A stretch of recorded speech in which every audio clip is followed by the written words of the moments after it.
Olá, bom dia. Hoje é quarta-feira, 4 de agosto. Você vai ver nessa edição que o mês de julho teve recorde de vacinação no Brasil.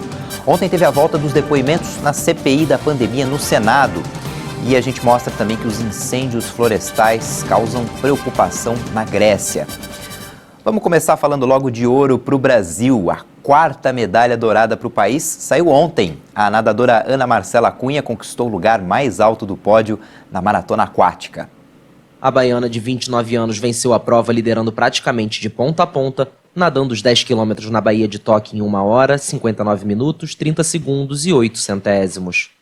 A atleta ficou à frente da holandesa Sharon van Hovendal, campeã na Rio 2016, e da australiana Karina Lee, que completaram o pódio. Um dos maiores nomes da modalidade na última década, Ana Marcela já conquistou 11 medalhas em campeonatos mundiais.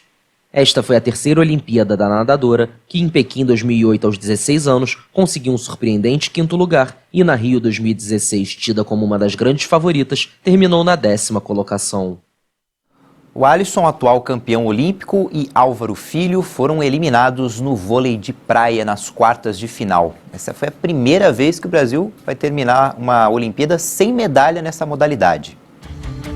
Alisson e Álvaro Filho, os últimos representantes do Brasil ainda competindo no vôlei de praia nos Jogos de Tóquio, foram derrotados por Plavins e Toks, da Letônia, por 2-0 na manhã desta quarta-feira. Dessa forma, acabaram eliminados das quartas de final da competição. A dupla europeia já havia despachado nas oitavas de final os também brasileiros Evandro e Bruno Schmidt. Agora os letões vão enfrentar na semifinal os noruegueses Anders Mors e Christian Soron, campeões do circuito mundial de 2018 e 2019 e favoritos ao ouro. Alisson conquistou a medalha de ouro nos Jogos do Rio em 2016. Ainda hoje a gente volta a falar dos Jogos de Tóquio. Os nascidos em março que receberam a 4ª parcela do auxílio emergencial em julho já podem sacar o dinheiro e fazer transferências a partir de hoje. A data de pagamento da próxima parcela ainda não foi definida. O mês de julho marcou o recorde de vacinação no Brasil. Foram aplicadas mais de 41 milhões de doses, um aumento de quase 27% em relação ao mês anterior. Em média, 1.300.000 brasileiros foram vacinados todo dia. Um momento tão importante que tem que ser registrado. Para a Débora, tomar a vacina foi uma vitória pessoal. Esperei muito e perdi muitos amigos. Dá muita tristeza, né? Muitas pessoas mortas. É uma vitória pessoal tomar essa vacina? É uma vitória pessoal. Estou muito feliz, viu? E essa imagem tem sido cada vez mais comum no país. Em julho, o Brasil acelerou a vacinação contra a Covid-19. O mês registrou o recorde de doses aplicadas desde o início da campanha. Os dados são do Ministério da Saúde, do CONAS, o Conselho Nacional de Secretários de Saúde e das Secretarias Estaduais de Saúde. Ao todo foram aplicadas 41.100.000 doses das vacinas contra a Covid-19. Um aumento de 8.600.000 aplicações em relação a junho. Em termos percentuais, o crescimento foi de 26,56%. A média diária também subiu. O total foi de 1.600.000 pessoas vacinadas por dia, 22,5% a mais do que no mês anterior. Que a gente vive hoje um momento muito bom em relação à Covid, não de controle, mas de uma situação muito próxima do controle. Porque o número de vacinados tem crescido muito e cresce a cada dia. E o número de doentes só reduz. Então é um momento muito propício a uma nova abertura em nosso país. Esse crescimento da vacinação se deve à conscientização da população, programas do governo, as duas coisas. Como o senhor vê, como cientista, essa procura maior e efetivamente essa imunização maior? A população há muito tempo estava em busca da vacina. A vacina era almejada pela população. O que aconteceu é que ela foi mais disponibilizada. Antes a vacina estava muito restrita a grupos muito prioritários e hoje a gente está avançando muito rápido a ponto de chegar aos adultos mais jovens e logo deve estar atingindo os adolescentes e quem sabe as crianças. A maioria dos brasileiros vacinados em julho recebeu a primeira dose, mais de 63% do total. Mesmo assim, o número de pessoas com imunização completa também cresceu. 27% tomaram a segunda dose. E pela primeira vez, a vacina Janssen em dose única chegou a 10% da população. Eu acho que esse ano vai ser um ano de grande virada da Covid. Agora, no segundo semestre, vai passando setembro, outubro, a gente vai ter muitas cidades onde mais de metade das pessoas estão vacinadas. E com isso, o vírus já não consegue circular tanto de uma pessoa para outra, porque não encontra um hospedeiro vulnerável. Então, a tendência é que a Covid desapareça, não agora, mas lentamente nos próximos 1 ou 2 anos, talvez, com o aumento do número de vacinados. A Carmen acaba de tomar a segunda dose e conta que já é possível perceber nas ruas os efeitos da vacinação. Isso é que é ser chique, ter saúde, aí daqui a pouco a gente vai ter a nossa liberdade novamente, né? Mas todo mundo precisa colaborar. O melhor de tudo é essa sensação de poder voltar à vida. A vida, nossa, a rua já está cheia de carro. Você lembra que não tinha um carro na rua? Eu fico maravilhada de ficar no meio desse trânsito maravilhoso. Isso é sinal que nós estamos voltando à vida normal. E aí você percebe o efeito da vacina. Nossa, maravilha. Super maravilhoso. Eu não tenho o que queixar, só agradecer. Falar de mais uma vacina a caminho. A Prefeitura de Belo Horizonte informou que repassou a segunda parcela de R$6 milhões ao UFMG, a Universidade Federal de Minas Gerais, para os estudos da vacina contra a Covid-19, desenvolvida pelo Instituto de Ensino Spintec. Em julho, o Executivo assinou um termo de patrocínio da pesquisa de R$30 milhões que viabiliza estudos de fase clínica 1 e 2 do imunizante. O secretário municipal de Fazenda, João Antônio Fleury, explicou que os recursos são oriundos do Tesouro Municipal, dentro da dotação orçamentária da Secretaria de Saúde, e serão repassados até dezembro de 2021, de acordo com a evolução do projeto da vacina da Universidade Federal de Minas Gerais. A universidade destacou que os estudos de fase clínica englobam testagem em adultos saudáveis sem exposição prévia à Covid ainda em 2021. Com isso, a fase final necessária para aprovação de uso pela Agência Nacional de Vigilância Sanitária pode começar. Caso os testes confirmem a segurança e a eficácia da vacina, o imunizante deverá chegar ao mercado já em 2022, garante a administração municipal. O governo de São Paulo anunciou o retorno de eventos sem limite de público a partir do próximo dia 17. A liberação é válida para feiras corporativas, convenções, congressos, eventos sociais como casamentos, jantares, festas de debutantes e formaturas. As festas em casas noturnas, os shows de médio e grande porte e competições esportivas com público, por enquanto, continuam proibidos. O dia começou com o tempo fechado em Recife, Pernambuco. A temperatura mínima por lá é de 21 graus e a máxima pode chegar a 24. Vamos ver como é que fica o tempo hoje em todo o país. Por enquanto, o tempo segue firme em grande parte do país. Só tem chuva no extremo norte do Brasil, na costa do Nordeste. E as imagens de satélite desta terça-feira mostram uma área de baixa pressão na altura da costa entre o sul e o sudeste. Este sistema ainda deve provocar chuva, mesmo que sendo fraca, ao longo da quarta-feira em toda a faixa, desde o leste de Santa Catarina, passando pelo Paraná, litoral paulista, Rio de Janeiro, Espírito Santo e alguns pontos também do leste de Minas, incluindo Zona da Mata e a região do Vale do Jequitinhonha. Também tem previsão de chuva, e essa de maneira mais volumosa no extremo norte do país. Também chove ao longo da costa do Nordeste, especialmente na faixa leste da região. Agora o interior do Brasil segue com tempo seco. A temperatura vai lá no alto, a máxima deve alcançar os 37 graus em Cuiabá. Enquanto isso, em Porto Alegre, a máxima da quarta-feira ainda não vai passar dos 20 graus e Rio de Janeiro terá máxima de apenas 24 graus. Agora, no interior do Brasil, por causa dessa condição de tempo seco e temperatura elevada, aumenta cada vez mais o número de queimadas e, portanto, para amanhã, a tendência é de alerta para o índice de queimadas no centro-oeste do Brasil, também no interior do Nordeste e desde o Tocantins até o Acre. Você vai ver depois do intervalo que bombeiros continuam lutando contra um incêndio de grandes proporções na Grécia. Até já!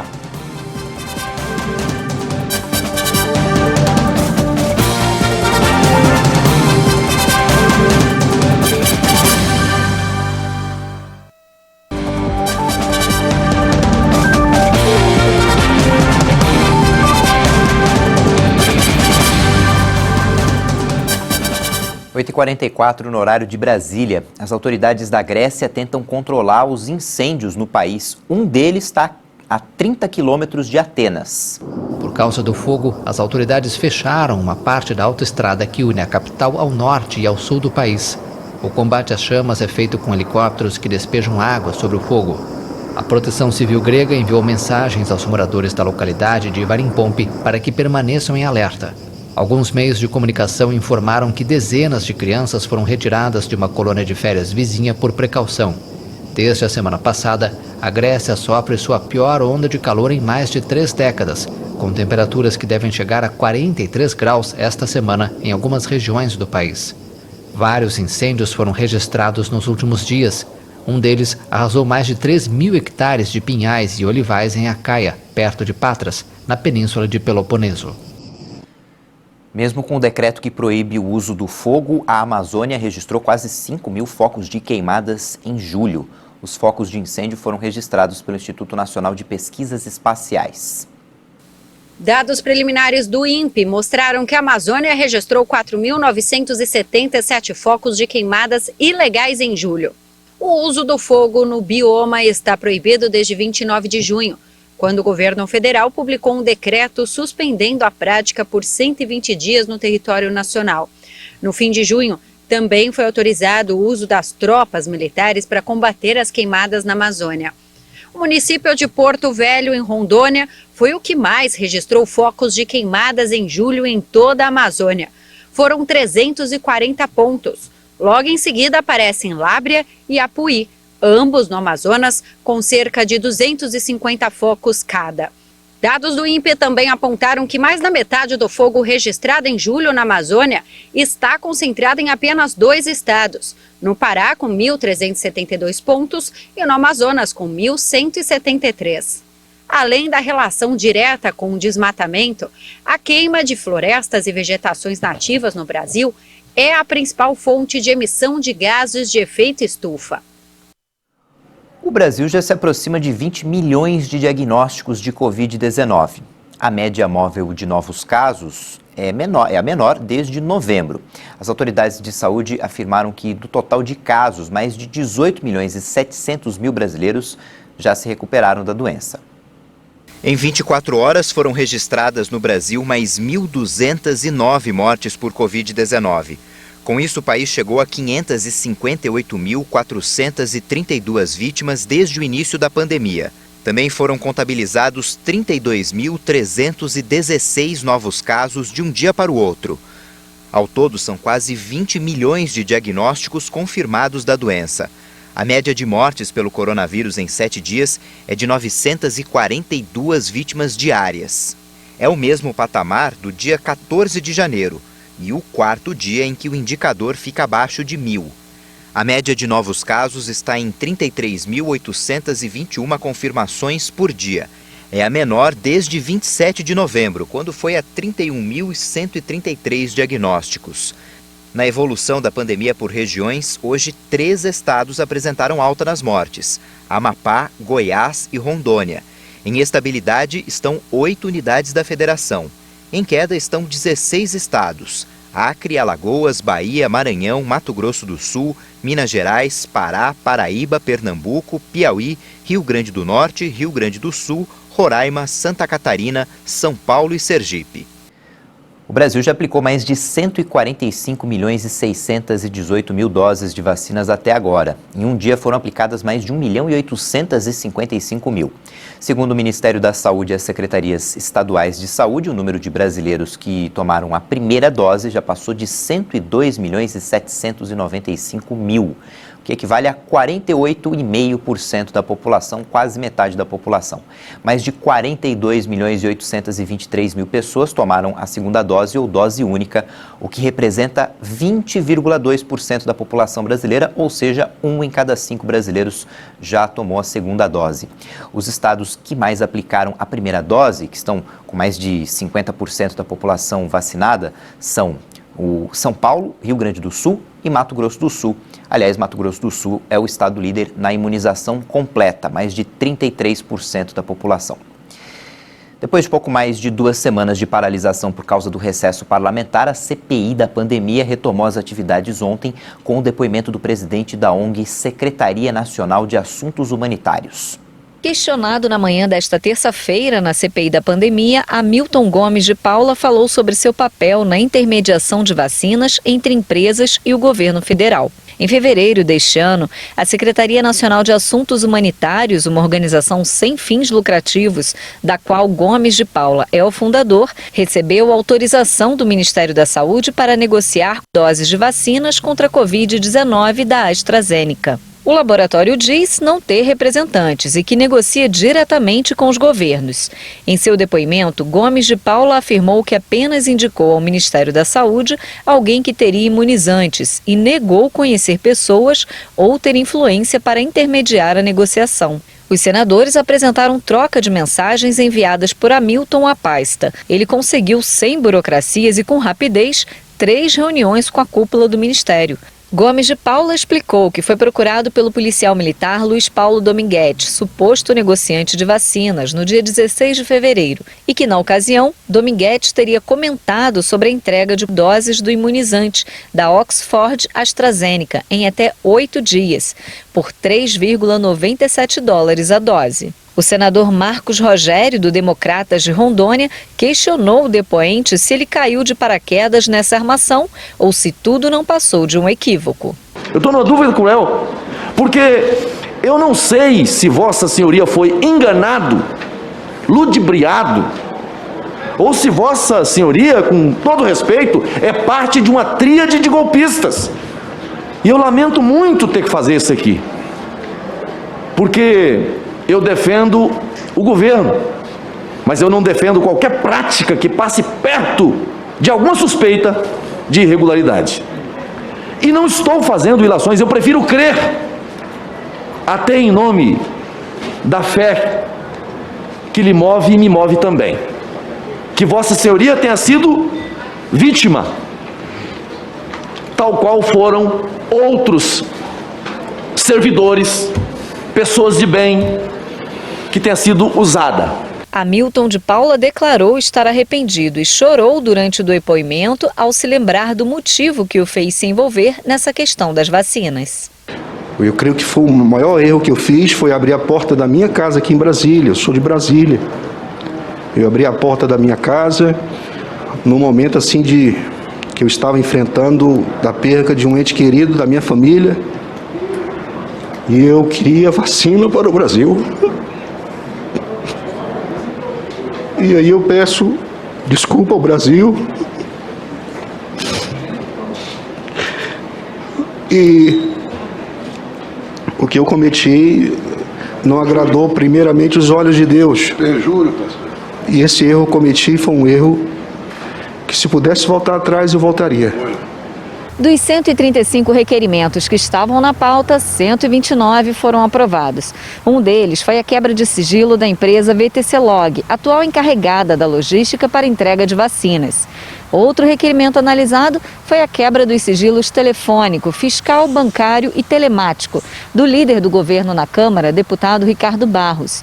Ele foi citado no depoimento do deputado federal Luiz Miranda, quando o parlamentar informou ao presidente Jair Bolsonaro sobre supostas irregularidades na compra da vacina indiana Covaxin.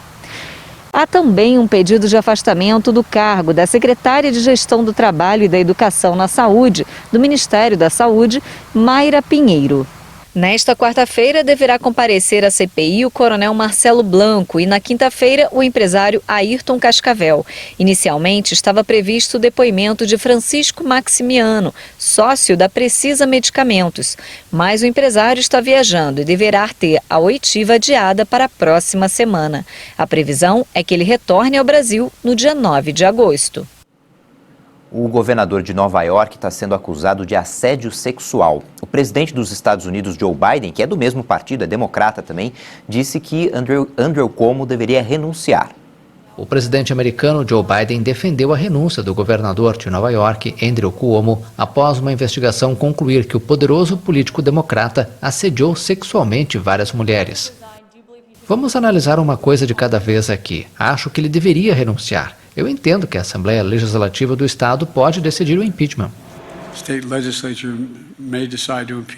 A Procuradora-Geral do Estado de Nova York, Letitia James, afirmou que o governador Cuomo assediou sexualmente várias mulheres.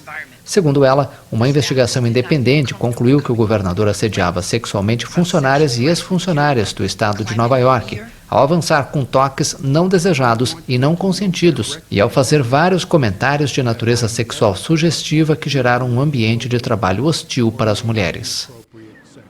Vamos voltar a falar dos Jogos de Tóquio. As brasileiras Dora Varela e Indiara Asp ficaram fora do pódio na final do skate park, mais uma modalidade que estreou nessas Olimpíadas. Dora terminou em 7º lugar com nota de 40,42 na melhor volta. Já Indiara, que ficou em 8º, terminou com 37,34 pontos. A terceira representante brasileira na modalidade, Isadora Pacheco, não conseguiu passar da semifinal e ficou com a 10ª posição na classificação geral. O Japão por pouco não ocupou por completo o primeiro pódio da história do skate park nas Olimpíadas. As skatistas japonesas Sakura Yosozumi e Kokona Hikari ficaram com ouro e prata respectivamente, enquanto a britânica Sky Brown ganhou o bronze. Simone Biles chegou a Tóquio como uma das principais estrelas dos Jogos Olímpicos, mas durante as competições ela desistiu de algumas modalidades por não estar bem psicologicamente. Mesmo assim, a ginasta ganhou ontem medalha de bronze na final da trave. Depois de desistir da maior parte das competições, alegando que precisava priorizar a saúde mental, a ginasta encerra a participação com uma medalha de bronze na trave. Sinceramente, não esperava ganhar a medalha, só tentei chegar lá e fazer uma boa prova e competir mais uma vez nos Jogos. Me classifiquei para todas as 5 finais, mas desisti. Foi péssimo, mas eu estava animada nas arquibancadas, torcendo pela equipe dos Estados Unidos. A estrela da ginástica levantou um importante debate sobre a saúde mental dos atletas. O tema saúde mental deveria ser muito mais falado com os atletas, porque alguns estão passando pelas mesmas coisas e sempre nos dizem para superar. Estamos um pouco mais velhos e podemos falar por nós mesmos. Não somos apenas entretenimento, somos humanos. E há coisas acontecendo nos bastidores com as quais também estamos tentando fazer malabarismos. Biles enfrentou um fenômeno de perda de confiança e perda de referências no ar. Depois de um problema no salto na final por equipes que a levou a deixar a competição, a superestrela americana decidiu preservar sua saúde mental depois de sofrer uma grande pressão por vitórias nas últimas semanas. Vamos atualizar como é que está nesse momento o quadro de medalhas nos Jogos de Tóquio. A China está na primeira posição com 32 medalhas de ouro, 21 de prata, são 69 medalhas no total. Os Estados Unidos tem 76 no total, mas tem 25 medalhas de ouro. O Japão, já com essas medalhas do skate, tem 39 no total, são 20 medalhas de ouro, 7 de prata e 12 de bronze. A Austrália está aparecendo aí na 4ª posição. Já contando com o ouro na maratona olímpica, na maratona aquática, o Brasil está na 15ª posição, são 4 medalhas de ouro, 3 de prata e 8 de bronze. Vamos falar de futebol para encerrar. Na Copa do Brasil, o Grêmio venceu de novo o Vitória, dessa vez por 1-0, e assim passou para as quartas de final da competição. O tricolor gaúcho vai aguardar o próximo adversário, que vai ser definido em sorteio. Na Copa Libertadores, está todo mundo de olho no Flamengo, Palmeiras, Atlético Mineiro, mas o Fluminense venceu o Cerro Porteño por 1-0 e passou para as quartas de final também. O tricolor carioca já tinha vencido o jogo de ida no Paraguai por 2-0. E agora, na próxima fase, vai pegar o Barcelona de Guayaquil. Essa edição fica por aqui, 10 da manhã no horário de Brasília tem outras informações e no YouTube você pode rever nossas reportagens. Tchau, bom dia.